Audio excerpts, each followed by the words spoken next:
تو کفارہ ادا کرو۔ عرض کیا سرکار کفارے کی صورت کیا ہے؟ فرمایا 60 روزے مسلسل رکھو۔ اگر کوئی رمضان کا فرض روزہ جان بوجھ کے توڑ دے تو اس کے کفارے کے طور پر اگر وہ روزے رکھتا ہے تو 60 روزے مسلسل کنزیکٹیو ملے ہوئے رکھنے پڑیں گے۔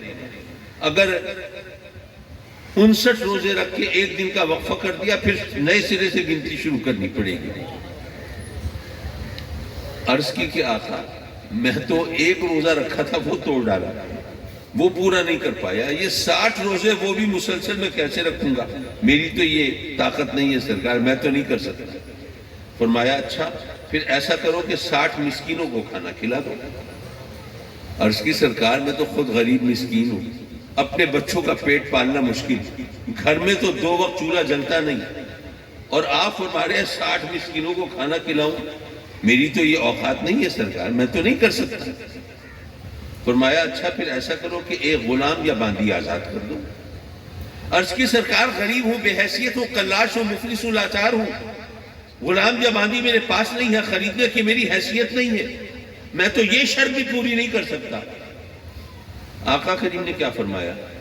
کیا یہ فرمایا کہ دیکھو بھئی میں تو سیدھا سادہ ایک پیغامبر ہوں نا، پیغام پہنچانے والا ہوں، تو اللہ نے کفارے کی 3 صورتیں بیان کی، میں نے تمہیں بتا دی، اگر تم پوری کر سکتے ہو سبحان اللہ، نہیں کر سکتے ماشاءاللہ، میں کیا کروں؟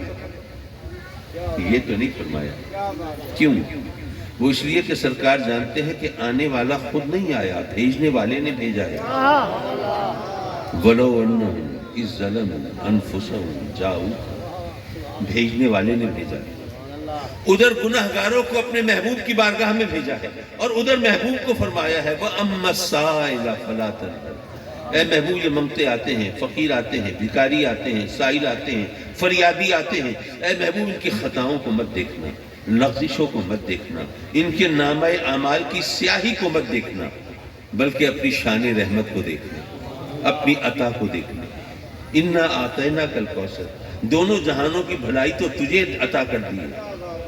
وَمَا أَرْسَلْنَاكَ إِلَّا رَحْمَةً لِلْعَالَمِينَ، بے شک رحمان و رحیم میری ذات ہے، لیکن تمام جہانوں کے لیے میں نے اپنی رحمت کو تیرے پیکر میں ڈھال دیا ہے اور تیری صورت میں مجسم کر دیا ہے۔ اے محبوب اگر یہ تیرے در سے بھی خالی لوٹیں گے تو پھر کہاں سے پائیں گے؟ میرے آقا کریم نے ان صحابی کو انتظار کرنے کو کہا، اچھا بیٹھ جاؤ، بیٹھ گئے۔ اتنے میں ایک اور صحابی آئے، کھجوروں کا ٹوکرا سر پہ لیے، آقا کریم کی بارگاہ میں وہ ہدیہ، وہ تحفہ، وہ نذرانہ پیش کیا۔ میرے آقا کریم نے وہ تحفہ قبول فرمایا اور پہلے صحابی جو روزہ توڑ کے آئے بیٹھے ہیں ان کو بلایا، فرمایا کہ اچھا ایسا کرو کہ یہ کھجوریں لے جاؤ اور مدینے کے غریبوں مسکینوں میں جا کر تقسیم کر دو، تمہاری طرف سے کفارہ ادا ہو جائے گا۔ وہ صحابی کھجوروں کا ٹوکرا سر پہ رکھ کے 2 قدم چلتے ہیں، پھر ٹھٹکتے ہیں، رکتے ہیں، پلٹتے ہیں اور عرض کرتے ہیں آقا آپ فرما رہے ہیں کہ کھجورے میں مدینے کے غریبوں مسکینوں میں تقسیم کر دوں تو میرا کفارہ ادا ہو جائے گا، تو مدینے کا جو سب سے غریب، سب سے زیادہ بے حیثیت اور لاچار ہے وہ تو یہ مجرم آپ کی بارگاہ میں حاضر ہے، یہ خطاکار آپ کے روبرو موجود ہے۔ میرے آقا کریم تبسم فرماتے ہیں، ہنس پڑتے ہیں، مسجد نبوی کے در و دیوار روشن ہو جاتے ہیں۔ آقا کریم فرماتے ہیں کہ اچھا چل یہ کھجورے لے جا، اپنے بیوی بچوں کو کھلا دے، خود کھا لے، تیرا کفارہ ادا ہوگا۔ حضرات مکرم یہاں پر یہ بات سمجھنے کی ہے کہ اگر کوئی شخص غریب ہو، نادار ہو، جس کو روٹی کے لالے پڑے ہوں اور اس کو آپ پھلوں کا بھرا ہوا ٹوکرا دے دیں تو یہ اس کے لیے سزا ہوگی یا انعام ہوگا؟ انعام ہوگا۔ اور مجرم کو سزا دی جاتی ہے یا انعام دیا جاتا ہے؟ سزا دی جاتی ہے۔ تو میرے آقا کریم نے کھجوروں کا ٹوکرا عطا فرما دیا۔ بھئی کھجوریں دینے سے پہلے آپ فرما سکتے تھے کہ بھئی تو 60 روزے نہیں رکھ سکتا، 60 مسکینوں کو کھانا نہیں کھلا سکتا، غلام یا باندی آزاد نہیں کر سکتا، لیکن تیری خوش نصیبی آ گیا میری بارگاہ میں، اب مسئلہ تیرا حل کرنا ہے اور اللہ کے قہر و غضب سے نجات دلانی ہے، تو چل ایسا کر تو اللہ سے توبہ کر، معافی مانگ، اور میں بھی تیری سفارش کرتا ہوں، مسئلہ حل ہو جائے گا۔ قرآن نے یہی بتایا ہے۔ آقا یہ بھی تو فرما سکتے تھے بھئی تو اور نہیں کر سکتا، چل تیرے دل میں خدا کا خوف پیدا ہو گیا نا، یہی کفارہ ہے۔ تیری آنکھوں سے اشک ندامت ٹپک گئے نا، یہی کفارہ ہے۔ تو اللہ کے قہر و غضب سے بچنے کا راستہ ڈھونڈنا چاہتا ہے نا، یہی جذبہ، یہی احساس تیرا، یہی کفارہ ہے۔ آقا کریم یہ بھی تو فرما سکتے تھے کہ تو میری بارگاہ میں حاضر ہو گیا اور میرے روبرو اپنے جرم کا اقرار کر لیا، یہی کفارہ ہے، جا اللہ تجھے معاف فرمائے گا، تو اسے توبہ کر، وہ کرم فرمائے گا۔ لیکن نہیں، آقا کریم نے اسے کھجوروں کو ٹوکرا دے کر گویا یہ اعلان فرمایا کہ اے میرے غلاموں، مجھے صرف گناہگار کی سزا معاف کرنے کا، مجرم کی سزا معاف کرنے کا اختیار نہیں، مجھے یہ بھی اختیار ہے کہ اگر چاہوں تو مجرم کو سزا کی بجائے انعام عطا فرماؤں۔ ہم اس نبی کے نام کا کلمہ پڑھتے ہیں، لیکن یہ تبھی ہوگا جب آپ کی رحمت پر بھی یقین ہو، اور آپ سے ہم لو بھی لگاتے ہیں، اور آپ کی قدر و منزلت، آپ کی محبت وہ ہمارے رگ و جان میں پیوست بھی ہو۔ لیکن میں اپنی گفتگو کے آخری حصے میں ہوں، ہم اہل سنت بھی خوب ہیں، ماشاءاللہ محبت کا ڈھونگ تو خوب رچاتے ہیں، اور اس کا شور بھی خوب مچاتے ہیں، نعرے بھی خوب لگاتے ہیں۔ ماشاءاللہ میلاد کریں گے تو کوئی آپ کے پاس چندہ لینے آئے تو میلاد کے لیے تو دیگ بھی آپ شامل کرا دیں گے، لیکن اگر کوئی کہے کہ بھئی یہ ہم مدرسہ چلا رہے ہیں، اس میں ذرا حصہ ملا دو، نہیں یہ مولوی کھا جائیں گے، بھائی یہ تو نہیں کام کرنا۔ بھائی مدرسہ اگر چلائیں گے تو وہاں بچے وہ تیار ہوں گے نا، پڑھیں گے۔ آج کیا آپ نہیں دیکھتے، مجھے نہیں پتا آپ کے علاقے کا ماحول کیسا ہے، لیکن مجھے تو سارے ملک سے واسطہ پڑتا ہے، بیشتر مقامات پر یہ صورت ہے کہ ہمارے سنی بیچارے کسی بھی طرح پائی جمع کر کے مسجدیں شاندار بنا دیتے ہیں، لیکن ان مسجدوں پر قبضہ دوسرے لوگ آ کے کر لیتے ہیں، کیونکہ اپنے پاس امام ہی نہیں ہوتے۔ امام کیوں نہیں ہوتے؟ کیونکہ ہم نے مدرسے قائم نہیں کیے، ہم نے بچوں کو پڑھائی کی طرف نہیں لگایا، ہم نے سمجھا کہ نہیں صرف لنگر چلانے ہیں، ہم نے سمجھا کہ صرف میلاد منانا ہے، ہم نے سمجھا کہ صرف عرس کرنے ہیں، ہم نے یہ نہیں سوچا کہ نہیں، ہم نے بچوں کے ایمان کی حفاظت کے لیے ادارے بھی قائم کرنے ہیں۔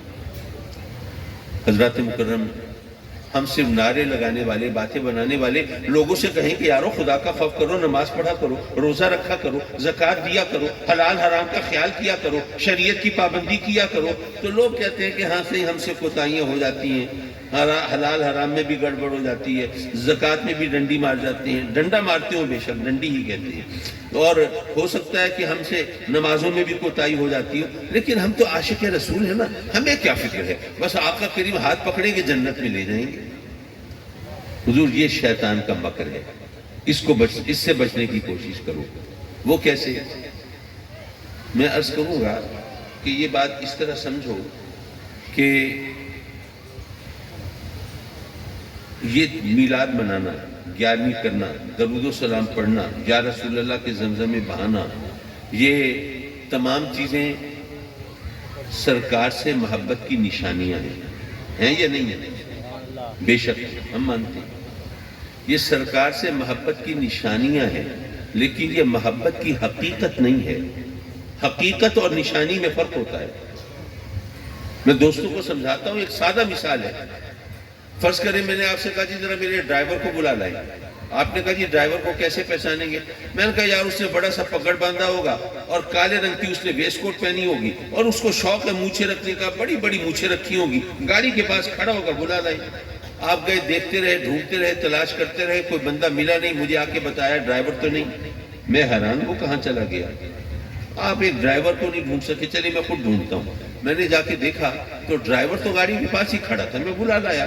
چکر یہ چل گیا تھا کہ اس کو کہیں گرمی لگ رہی تھی تو پگڑ اور ویسٹ کوٹ اتار کے اس نے گاڑی میں رکھ دیا، اور اس نے یہاں پہ کوئی الٹی سیدھی چیز کھا لی تو اس سے اس کو کوئی شدید قسم کی الرجی ہو گئی، تو اس بیچارے کو اپنے دل پہ پتھر کی سل رکھ کے مجبوراً مونچھیں صاف کرانا پڑ گئی۔ اب آپ تو مونچھیں، پگڑ اور فیس کو ڈھونڈ رہے تھے نا، وہ تو ملی نہیں آپ کو، اور میں ڈرائیور کو پہچانتا تھا، میں بلا لایا۔ آپ نشانیوں کے چکر میں تھے، میں حقیقت کو جانتا تھا۔ نشانی اور حقیقت میں فرق ہوتا ہے۔ یہ درود و سلام، یہ زمزمیں، یہ یا رسول اللہ کی صدائیں، یہ لنگر اور یہ چراغاں اور یہ جھنڈے جھنڈیاں اور یہ میلاد کے جلسے اور جلوس، یہ سرکار سے محبت کی نشانیاں ہیں، حقیقت نہیں ہے۔ حقیقت کیا ہے؟ حقیقت وہ جذبہ اور احساس ہے جو محبوب کی خوشی کی خاطر آدمی کو دکھ سہنے کے لیے تیار کرتا ہے۔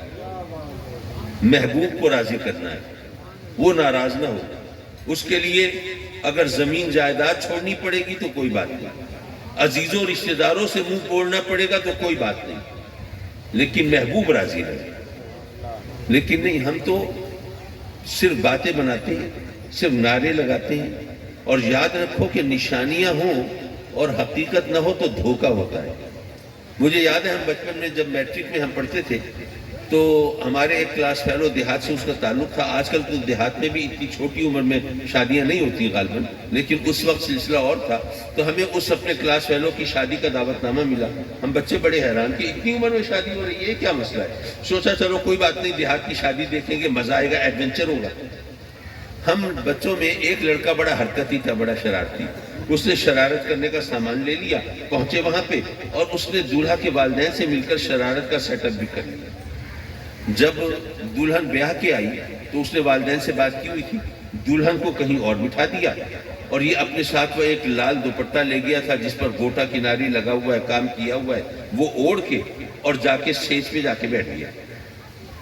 اب دورہ جب جان چھڑا کے آتا ہے حجلہ عروسی میں اور بھاگم بھاگ آتا ہے، چوٹھانی چڑھاتا ہے، اب جناب وہ دیکھتا ہے کہ پھولوں کی پتیاں بکھری ہوئی ہیں، لڑیاں لٹک رہی ہیں، سیج سجی ہوئی ہے، خوابناک ماحول ہے، رومان پرور فضا ہے، اور سرخ دوپٹے میں ایک گٹھڑی سی نظر آ رہی ہے۔ اب پہلے تو وہ الماری کھولتا ہے، اس سے رونمائی کا تحفہ نکالتا ہے، پھر ڈولتے ڈگمگاتے قدموں سے بارگاہ حسن میں جا کے گھٹنے ٹیکتا ہے، اور جناب جب وہ گھونگھٹ اٹھاتا ہے تو اندر سے موچھل دوست نکل آتا ہے، اور وہ قہقہوں کا طوفان برپا ہوتا ہے، اور وہ پریکٹیکل جوک، عملی مذاق جو ہے وہ اپنے کلائمیکس کو پہنچتا ہے۔ یارو نشانیاں تو ساری ہیں، پھولوں کی پتیاں بچھی ہوئی ہیں، لڑیاں لٹک رہی ہیں، جناب خوابناک ماحول ہے اور رومان پرور فضا ہے اور معطر ہوا ہے، اور سرخ دوپٹے میں وہ گٹھری سی نظر آ رہی ہے، لیکن اس میں دلہن نہیں ہے، حقیقت نہیں ہے۔ پھر مذاق ہوا کہ نہیں ہوا؟ نشانیاں ہوں اور حقیقت نہ ہو تو مذاق ہوتا ہے، فراڈ ہوتا ہے، دھوکہ ہوتا ہے۔ جلسے بھی ہوں، جلوس بھی ہوں، لنگر بھی چل رہے ہوں، نعرے بھی لگ رہے ہوں جناب، لیکن آقا کریم کو راضی کرنے کے لیے دکھ سہنے کی ہمت نہ ہو، قربانی دینے کا جذبہ نہ ہو، تو یارو پھر کس کو دھوکہ دیتے ہو؟ اللہ رسول کو تو نہیں دے سکتے، پھر اپنے آپ کو دھوکہ دیتے ہو، اور جو اپنے آپ کو دھوکہ دے کوئی دوسرا اس پہ کیا اعتبار کرے؟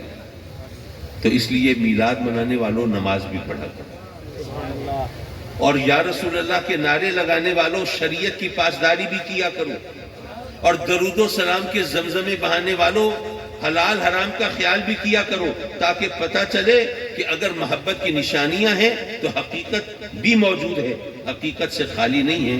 اللہم صلی علی سیدنا و مولانا محمد وعلی آل سیدنا و مولانا محمد وبارک وسلم وصلی علیہ۔ ربنا آتنا فی الدنیا حسنہ وفی الآخرۃ حسنہ وقنا عذاب النار۔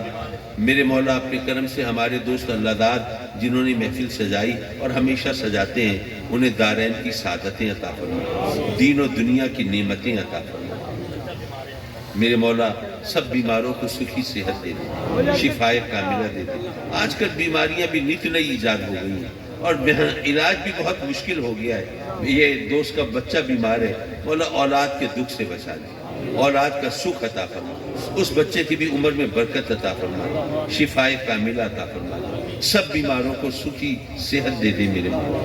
کچھ تیرے بندے غربت کے ہاتھوں تنگ ہیں مولا، یہ قرضے کے بوجھ تلے دبے ہوئے ہیں مولا، ان کے لیے زندگی کا سفر بہت مشکل ہو گیا، ان کے لیے زندگی کا سفر آسان کر دے، ان کو قرضے کی لعنت سے نجات دے دے، اس غربت سے بچا لے میرے مولا، اپنے سوا کسی کا محتاج نہ کرنا اپنے کرم سے، کھلا کشادہ رزق دے دے، اور جو بھی روزی رزق کا بہانہ بنایا ہے مولا اسے خسارے سے بچا لے، گھاٹے سے بچا لے، اور مولا اپنے کرم سے اپنے حبیب کے صدقے میں یہ مشکل وقت ہے اس کو آسانی سے گزار دے۔ کچھ تیرے بندے اولاد سے محروم ہیں، ان کی جھولیاں بھر دے، گوہر مراد دے دے، خوش نصیب اولاد دے دے، اور جن کو اولاد دی ہے مولا انہیں اولاد کا سکھ دکھا، ہمارے بچوں کو ہمارے خوابوں کی تعبیر بنا، ہمارے لیے عزت کا سامان بنا، کچھ بچے امتحان دے رہے ہیں، ان کے لیے امتحانات کو آسان کر دے۔ کچھ بچے روزگار کی تلاش میں ہیں، انہیں باعزت روزگار دے دے۔ کچھ والدین اپنے بچوں بچیوں کے رشتوں کے بارے میں پریشان ہیں، مولا یہ بوجھ بھی تو نے اپنے کرم سے ان کے کندھوں پہ ڈالا ہے، تو اپنے فضل سے بحسن و خوبی سبکدوش بھی کرا دے، اور ہمیں ہمارے بچوں بچیوں کی بہاریں دیکھنا نصیب فرما۔ ہمیں اپنے سجدوں کی لذت دے دے، اپنی عبادت کا ذوق دے دے، اپنے احکام کی تعمیل کی توفیق دے دے، اپنے فرامین کے مطابق زندگی گزارنے کے قابل بنا دے۔